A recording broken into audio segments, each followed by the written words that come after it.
السلام علیکم ورحمۃ اللہ وبرکاتہ۔ آج کا مجرب عمل، سورۃ حشر کے فضائل۔ سورۃ حشر قرآن پاک کی وہ سورت ہے جس میں اللہ تعالیٰ کے نام بہت کثرت سے بیان ہوئے ہیں۔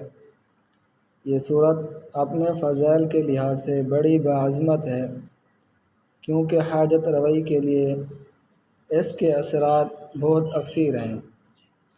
اگر کسی شخص کو کوئی حاجت درپیش ہو تو وہ 4 رکعت نوافل کو اس طرح پڑھے کہ ہر رکعت میں سورۃ فاتحہ کے بعد سورۃ حشر پڑھے اور اس طرح 11 روز تک عمل جاری رکھے۔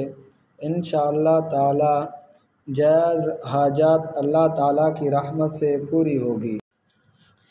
اس سورت کو روزانہ ایک بار پڑھنے کا معمول بنا لینے سے پڑھنے والے کے سابقہ گناہ معاف ہو جاتے ہیں، اور اگر اسے 41 روز تک روزانہ 21 مرتبہ پڑھ کر اللہ کے حضور میں کسی محروم کی بخشش کے لیے دعا کی جائے تو اللہ تعالیٰ اس کی بخشش فرما دیں گے۔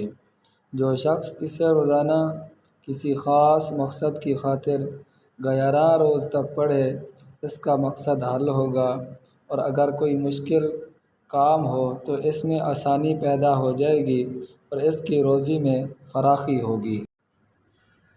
سورۃ حشر کی آخری 3 آیاتیں اسم اعظم ہیں جن میں مرض کی شفا اور ضرورت کے پورے ہونے کے اثرات بہت تیز ہیں۔ یہ سورت جس مرض کے لیے پڑھی جائے خدا کے فضل سے شفا یابی حاصل ہوگی۔ ہر مشکل کام میں آسانی اور رزق کی ترقی کے لیے، حسد اور باغیوں کی دشمنی سے حفاظت کے لیے یہ مجرب ہے، اور رسول اللہ صلی اللہ علیہ وسلم نے فرمایا، جو شخص جمعہ کے دن سورۃ کہف اور ہر روز مغرب کی نماز کے بعد سورۃ واقعہ پڑھے گا اسے کبھی فاقہ نہیں ہوگا، اس کی رزق میں برکت ہوگی، اس کے گھر میں برکت ہوگی، اس کے کاروبار میں برکت ہوگی۔